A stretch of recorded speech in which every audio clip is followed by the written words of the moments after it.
Bienvenidos a Perspectiva Bíblica, un estudio de la palabra de Dios con aplicaciones prácticas para su vida. Mi nombre es Johnny Ramírez Johnson. Y el mío es Clara Jorge Ramírez. Bienvenidos y vamos a estudiar hoy la lección número 7 para el 13 de agosto del 2022 y el título es Esperanza Indestructible. ¿Qué clase de esperanza?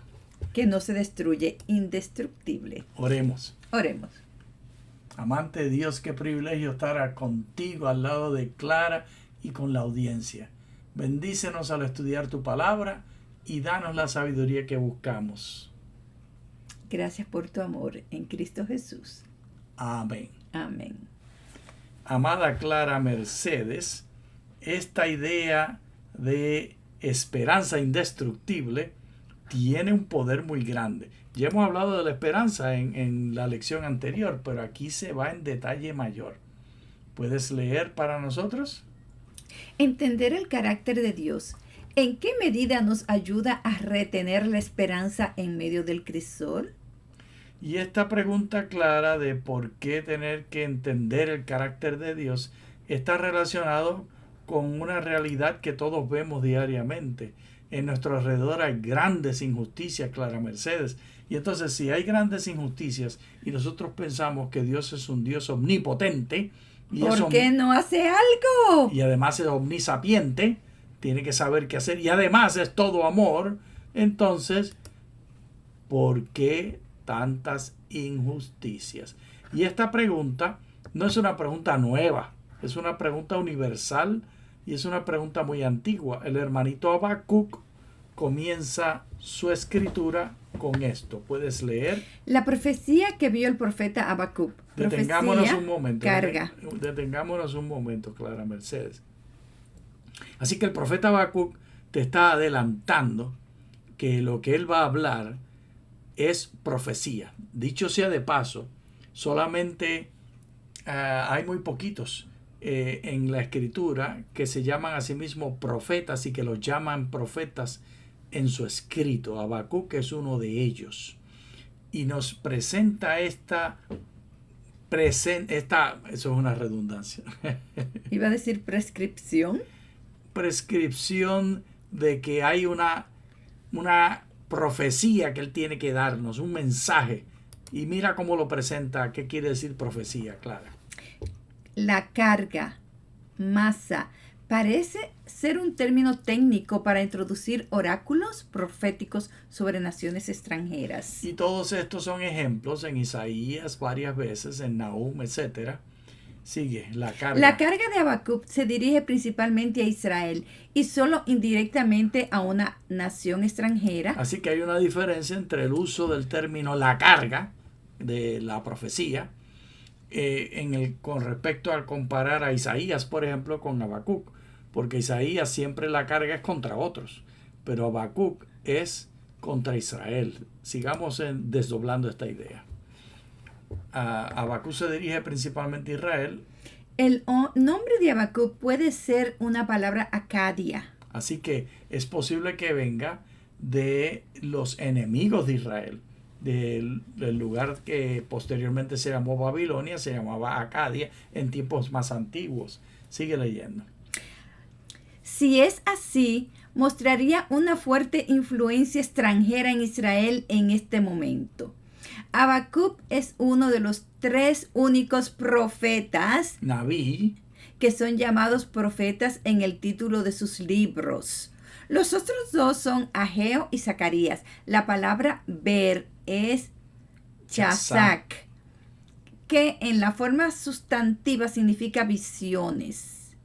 Aquí vamos esto lo hemos leído del comentario de Miqueas y Malaquías, el volumen 32 del comentario bíblico The Word. Clara Mercedes, estas ideas de qué es un profeta y qué es una profecía resultan para nosotros misteriosas, muy misteriosas. Pero en el antiguo cercano oriente no eran así.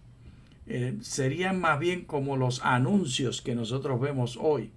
Cuando quieren, por ejemplo, vender bebidas alcohólicas, inclusive cuando quieren vender una lavadora, ponen en el anuncio, la historia que le están vendiendo a uno, una muchacha muy bonita. Y delgadita. Y a veces casi desnuda. Y joven. Vendiendo la lavadora. Usándola. O usándola. Y las personas indirectamente en su cerebro graban la idea de si yo compro esta lavadora, me pongo como esta muchachita.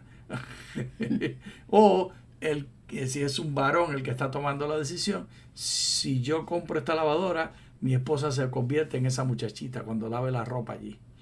La asociación de ideas, sea cual sea, es esa carga.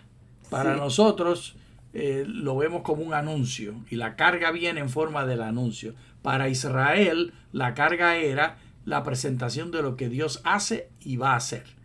Y nosotros visualizamos a Dios como extranjero de las intervenciones. Ellos visualizaban a Dios como integral. Pero así como es tan raro pensar que es totalmente ilógico que usted compra una lavadora y que la virtud de la lavadora es la muchachita que estaba vendiéndola, así para nosotros hoy es ilógico pensar que Dios es el que está haciendo recetas de a quienes va a destruir y cuándo los va a destruir. Y Dios destruía a los enemigos, pero aquí la carga es contra Israel. El pictograma N es una imagen de una semilla que representa la continuación. Mira, la idea aquí es que las palabras hebreas vienen de dibujos que originalmente representaban cosas naturales del medio y se usaba el primer sonido de la palabra. Por ejemplo, una semilla, entonces el primer sonido era ese ma. Entonces para semilla, que no me sé la palabra, no lo puedo decir ahora. Entonces al dibujarlo está diciendo las dos cosas. Es una semilla y es el sonido M. Ríete que eso es bueno. Sigue leyendo. El pictograma N es una imagen de una semilla que representa la continuación. La X es una imagen de una espina que representa la idea de agarrar. Combinados estos significan continuar, sembrar y continuar, Johnny Ramírez. Continuar agarrando. La bandera tribal que se cuelga de un poste horizontal y se levanta en alto y se ve desde la distancia. Así que ese continuar agarrando de la combinación de estos símbolos significaba la bandera. Entonces la carga, la profecía es como una bandera tribal que señala dónde está y quién es el que está en este lugar. Míralo aquí en Números 11. Yo descenderé y hablaré allí contigo. Tomaré del espíritu que está en ti. O sea, va a ser así. Y lo pondré en ellos. Así. Luego ellos llevarán contigo la carga del pueblo y ya no la llevarás tú solo. Así, Clara, viste cómo de manera gráfica tú estás allí, yo voy a encontrarme contigo, yo voy a sacar del espíritu y la carga va a ser aliviada. Dios instruyó orar los reclamos hacia el templo. El lugar del nombre de Dios. Y esta es otra, vamos a dialogar sobre esto un poquito más.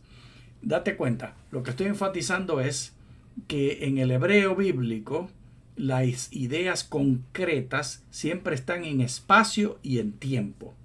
Y en este caso involucra Dios viniendo, en el caso de Números 11, Dios viniendo a encontrarse con Moisés para resolver el problema de la carga que él sentía y Dios compartiendo el espíritu en el espacio y en el tiempo con los 70 ancianos que iban a ayudarlo.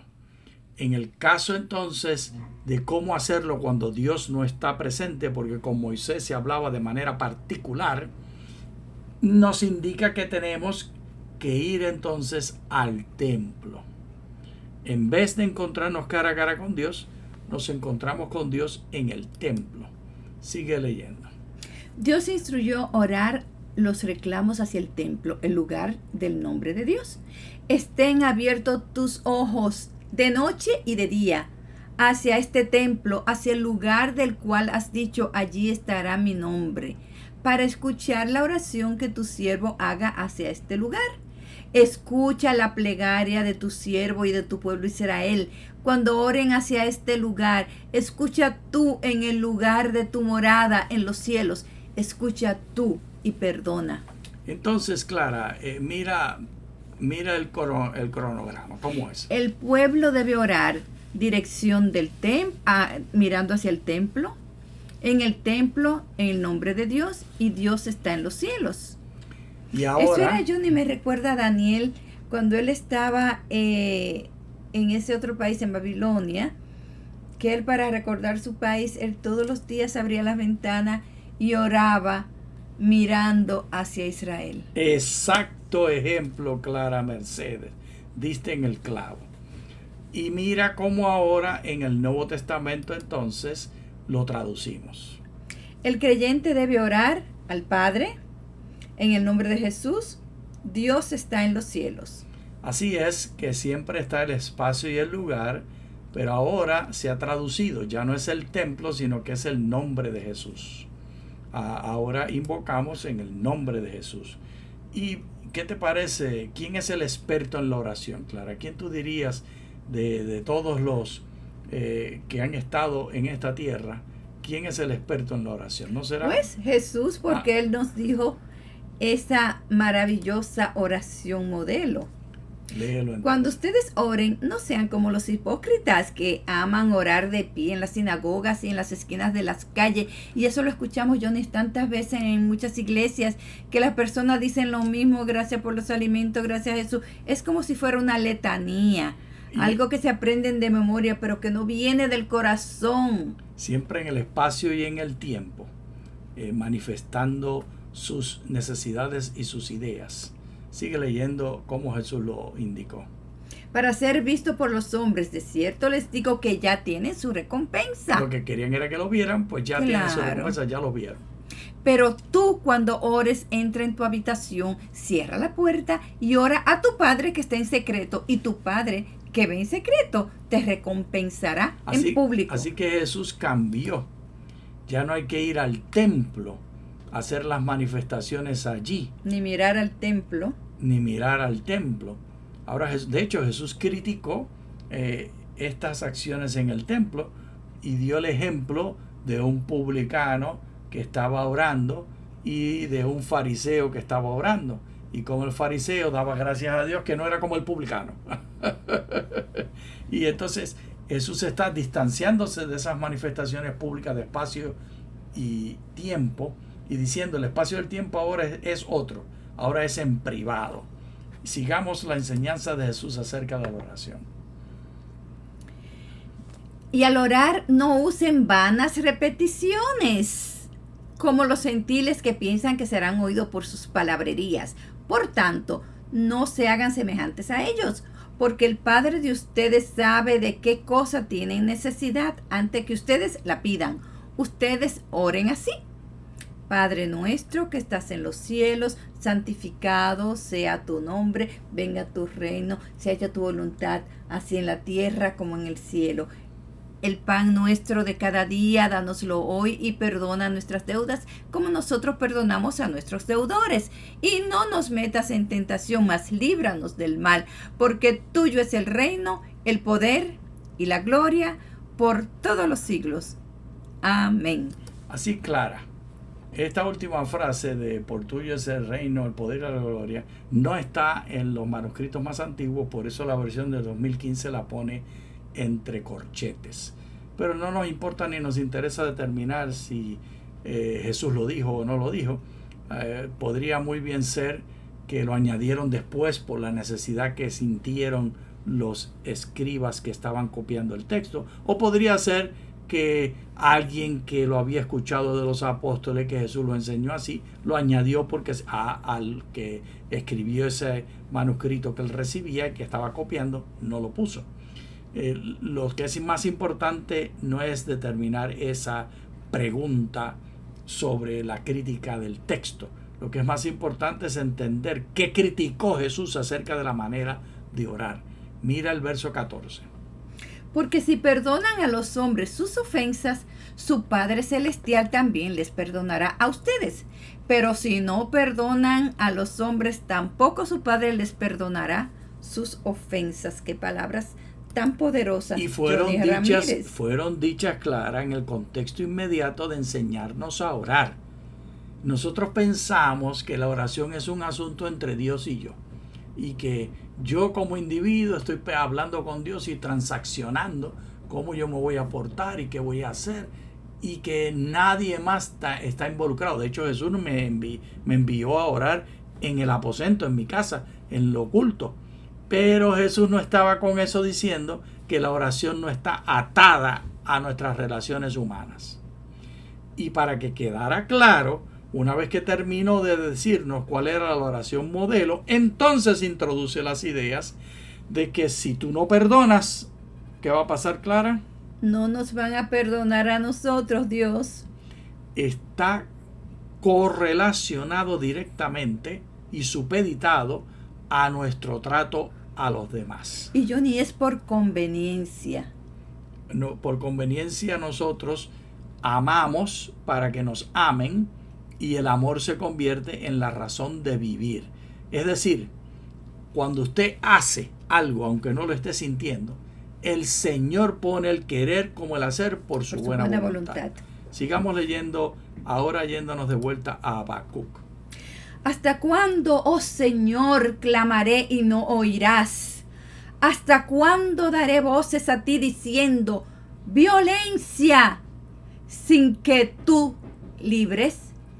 ¿Por qué me muestras la iniquidad y me haces ver la aflicción?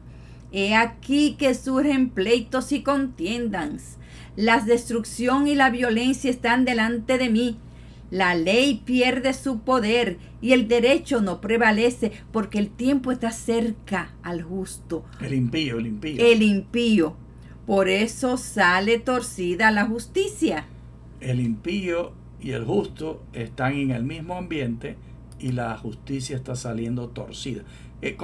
¿Cuál sentimiento se te ocurre que está experimentando el hermanito Habacuc en esos versos con esas palabras claras? ¿Está tranquilito él y descansadito o está agitado? Está muy agitado. Está interpelando a Dios de una manera agitada porque así es como él está. Y esta interpelación, lo que le está diciendo a Dios es: tú estás prometiéndome y dándome a mí mensajes que yo le dé al pueblo, pero lo que yo estoy experimentando aquí es contrario a lo que tú estás prometiendo. Y no hay coordinación entre tu promesa y la experiencia. No hay coordinación de tu promesa y la experiencia de lo que estoy obrando yo hoy. Y Habacuc desea que esto se le aclare, que esto se solucione, que haya una explicación satisfactoria y armoniosa. Entonces, Dios está interesado en el aquí y ahora con relación al allá y después. ¿Y cómo se debió escribir allá? Con acento en la A. Perdón. Entonces,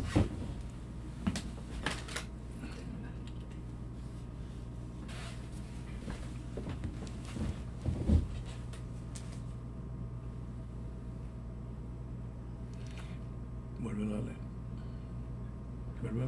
Dios está interesado en el aquí y ahora con relación al allá y después.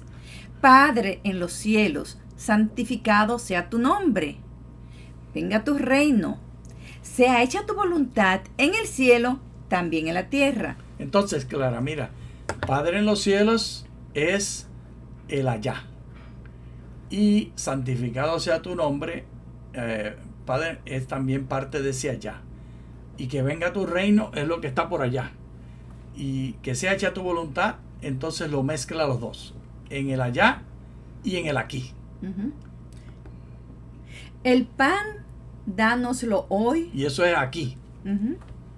Perdónanos nuestras deudas. Y eso es aquí. Como nosotros perdonamos a nuestros deudores. Eso es aquí también. No nos metas en tentación. Eso es aquí. Líbranos del mal. Es el aquí.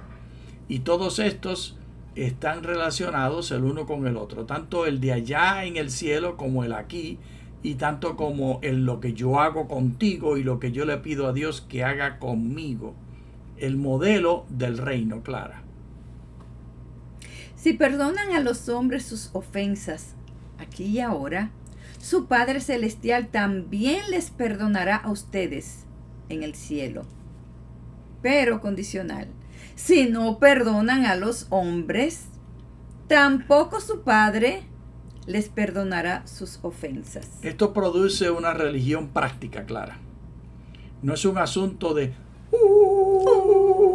qué hago yo para impresionar a Dios y impresionar espiritualmente a la hermandad y en la iglesia predicar sermones bonitos y dar oraciones bonitas, sino que es qué hago yo con la gente que me ha ofendido a mí, qué hago yo con los que están alrededor mío, con los extranjeros que están dentro de mis puertas, con la gente que está en necesidad.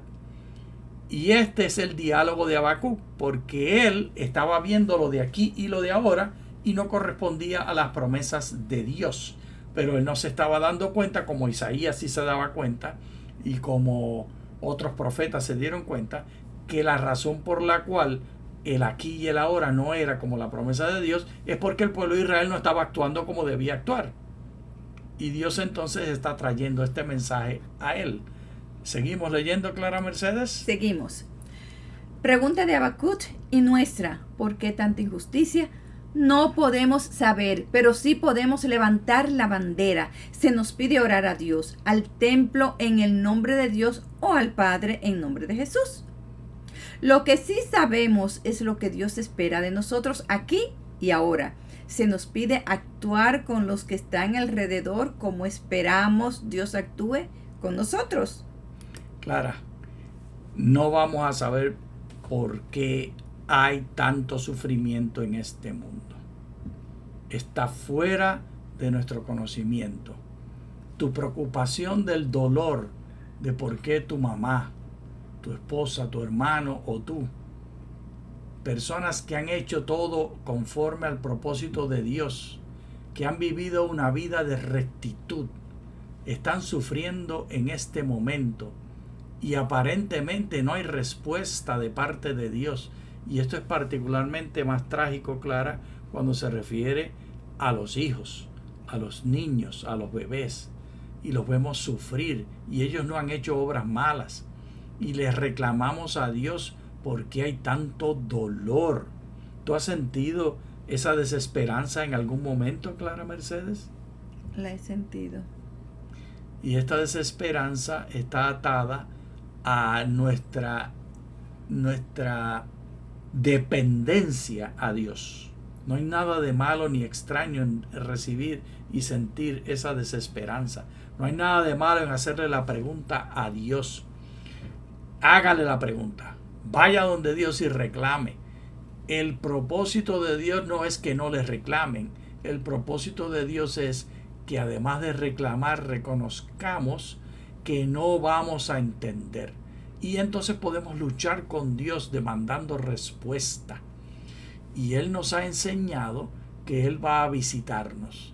Pero la visita de Dios no va a ser como nosotros esperamos y como nosotros deseamos y no necesariamente como estamos orando, sino que va a ser en el misterio de la salvación. En ese misterio que lo que hace es reenfocarte. Estamos pensando en nuestro sufrimiento y en nuestro dolor y Dios desea que pensemos en el prójimo, que pensemos en los que están alrededor nuestro. La medicina mejor para el dolor y el sufrimiento personal es preocuparse por alguien al lado tuyo y darle ministerio atendiendo sus desesperanzas. Cuando nosotros atendemos las desesperanzas de otros, Clara, las desesperanzas nuestras se alivian. Esta esperanza que nosotros compartimos, este amor que nosotros repartimos, regresa a nosotros. ¿Tú te recuerdas, Clara, cuando nosotros estábamos angustiados con nuestro segundo hijo cuando nació y hubo que llevarlo directo? Yo recuerdo con mucho dolor cómo el médico, el doctor Juan Pérez Valverde, Juan Bautista Pérez Valverde. En la Clínica Bíblica de San José, Costa Rica. Sí. Él nos indicó, yo estaba allí, y nos indicó, él ya sabía que venía con problemas porque era muy prematuro. Y tenía allí él, el asistente, su colega, que era el neonatólogo. Y el neonatólogo tomó al bebé y lo preparó para llevárselo a la clínica de niños, al hospital de niños, de la clínica bíblica al hospital de niños. Y yo tenía que escoger y decidir, dejo que el niño se vaya solo y me quedo con mi esposa dándole aliento, porque como vivíamos en Costa Rica como extranjeros, no teníamos familia allí, estábamos solos en el hospital. O me voy yo con el niño. ¿Y qué fue lo que escogimos, Clara? Irte con el niño. Y al irme con el niño, estaba orando yo y pensando, y Señor, ¿por qué ocurre esto? ¿Por qué esto es tan terrible y no tiene solución?